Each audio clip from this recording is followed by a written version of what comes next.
things like a feeling of elation, a feeling of exaltation, a feeling that everything is good, everything is right, everything is as it should be.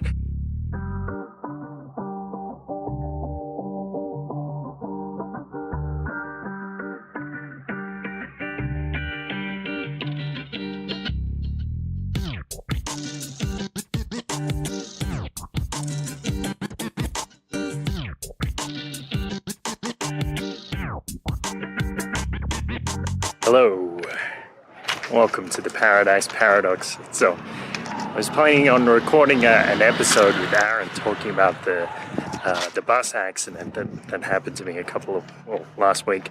But unfortunately, Aaron is busy arranging his visa, or the visa for Joanna, so they can get back into Australia. He's in the state of Mexico right now, in Mesa, York.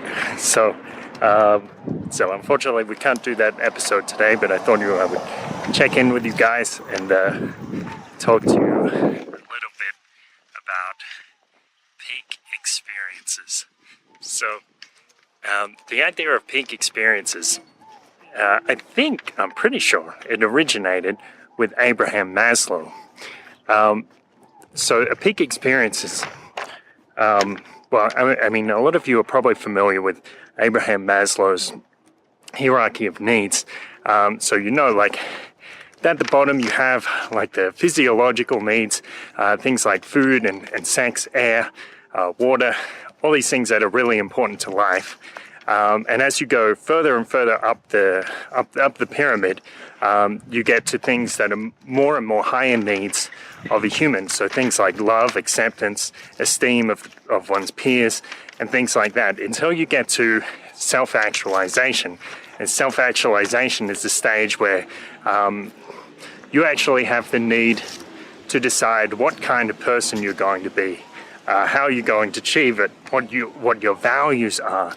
And in Maslow's research, what he claims to have discovered is that the more self-actualized a person is, the more peak experiences they have. And so peak experiences are these experiences which a lot of you are probably familiar with, but some of you have more of them than others. So things like a feeling of elation, a feeling of exaltation, a feeling that everything is good, everything is right, everything is as it should be, an intense feeling of love or peace, and even if you practice yoga, you probably had these interesting transcendental experiences, or through meditation, even through sex. So these are things. I would say that these are very human things, very intensely human things, or perhaps even uniquely human things, or unique to the higher functioning of certain life forms. And they are they're very important, because they're part of what makes life worth living, and part of what makes us realize what's really going on in the universe. I wrote this piece about it that I shared on Facebook a few months ago. I'll just read it out for you. For years I've said that to debate whether God exists, whether God is real, misses the point, because the experience of God is very real and almost universal. There are very few cultures on earth which have no concept of God. What is honesty? Does honesty exist? Can you see it? Touch it? If you can't touch it, does that mean that it doesn't exist? You can say that honesty is an abstraction, that it's just a concept that exists in the minds of humans. Let's assume that that's the case. Does it mean that honesty has any less effect in the world? Does it mean that someone acting with the aspiration of honesty won't act differently than if they lacked such an aspiration? God is the name for a broad range of sublime experiences which, we hope, reveal the nature of our underlying reality. And actually, they are too many to enumerate. However, perhaps you have felt that all of the universe is one, an experience of beauty that leads to elation and joy, the feeling that you are always loved, a feeling of intense peace, the transcendental feeling that everything is just as it should be. If we feel it, and even assume that it is an experience of something unreal, just a delusion or an artifact of the human experience, it doesn't matter. Having felt it, we know it's reality. For even if it weren't real before having felt it, it is now an indelible mark, a moment of aspiration to what life might be like, what it might mean.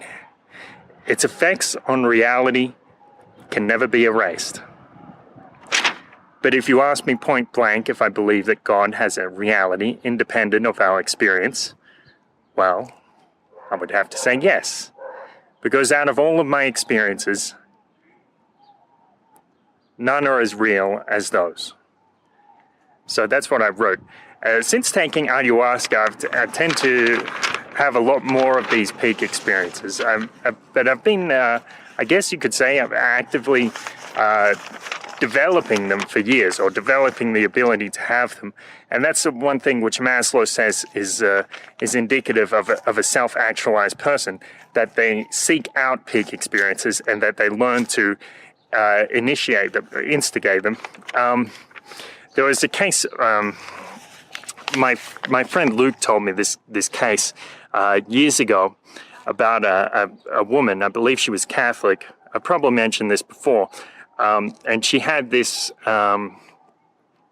intense experience, which she would probably describe as being touched by the Holy Ghost or something like that.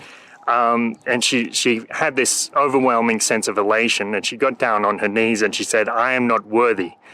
I am not worthy." But I'm here to tell you that you are. You are worthy. If you experience something like this, if you start to feel elation, go with it. It's yours. It's all you. That's what we're here on earth for, and that's that's the joy of life. I think about a lot of the time I find myself like walking around the street, or I'm in the laundromat or something, and I start to have one of these really intense experiences, and I even start to weep, and I wonder, what the hell am I going to say to people if they stop me and ask me if I'm okay? Here in Mexico, I think it's a bit easier, because I can just say something like, well, I was just thinking about the glory of God, and I think they'll immediately understand that.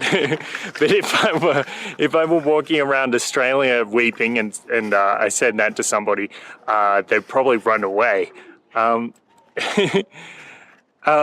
The other thing I was thinking about was, I was having this conversation with Maverick the other day.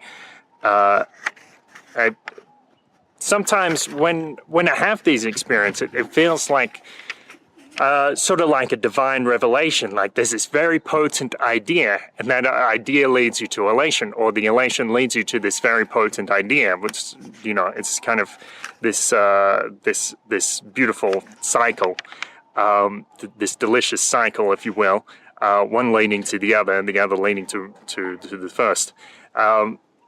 But to have these ideas, I would think, well, hang on. I mean, I had this idea, and it led me to this feeling, this intense, beautiful feeling, and that makes me put extra weight on this idea.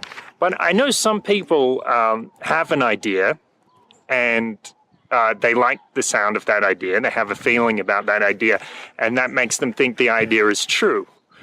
Well, I don't really like thinking like that, because it tends to be that I see people who think more with their emotions. They have feelings about something, and so they think it must be true, and they tend to be very easily misled. They tend to lead themselves astray, and they even tend to believe in absurdities, which of course I don't want to do. I want to have my beliefs more in line with reality. Or more at least, if I can't have them in line with reality, I want them in line with something that's going to be effective for me. So I started thinking about that, and I thought, well, I mean, these ideas they're almost like divine revelations, and I suppose to some extent it feels like I would almost be blasphemous if I were to question them. But I thought about it, and I thought, well, should I question them? Should I investigate these ideas, challenge them, put them to the test? And as I was thinking that, I started having another peak experience. This this other thought leading me to this intense this elation, this exaltation, and so it's like I received this response from this innermost part of my being that yes, question them, and it's only by questioning them that you can find out really how true they are. It's only by questioning them that you can understand their full extent. When you understand their full extent, you can communicate with them. You can communicate them to others, and that's what I would say. Like I was talking about the other week, that's the real role of the artist, to make the sublime something communicable, to make the sublime into something which can be shared with other intelligent beings. And I guess that's the end of my notes. I hope you find that valuable, and I hope you go with the flow when you have a peak experience. Let it play out, enjoy it, and that's your right. So thanks, guys. We've got a few interesting interviews coming up. So I've got another interview with Kenny Palorentano talking about sustainability, sustainable farming, and how humans can actually design systems or modify natural systems so we can learn to live in harmony with nature. And I've also got an interview with Luis Fernando Mises, who is one of the speakers at Acapulco, and he had a little chat with me about his experiences in shamanism. So those were both some great interviews. So those will be coming up in the next few weeks. I put up the other day. I put up another T-shirt design with some UFOs and Chichen Itza on there. So have a look at that. You can jump on over to the paradiseparadox.com. This episode will be 92, so it's the paradiseparadox.com/92 for the show notes. But you can also look in the sidebar. You'll see there's a link for the shirts there. So have a look at the shirts, UFOs, and also the ones based around real money, Bitcoin, gold, and silver. So have a look, buy a few T-shirts, support the Paradise Paradox. Of course, if you don't want to buy a T-shirt, maybe you just want to chip us a buck, you can go onto the paradiseparadox.com and you see the tip button or the donate button up the top there, and send us a few Satoshis, and we'll appreciate that very much. And it helps us get, it's good to get the money. It's also good because it lets us know that we're doing something important, or at least we're doing something that's entertaining you. So I hope you give us show us a little token of support. We do appreciate it, and I hope to talk to you soon. Thanks so much. Be well. Feel beautiful. Feel the inner spirit inside yourself, and enjoy life, because life is beautiful. See ya.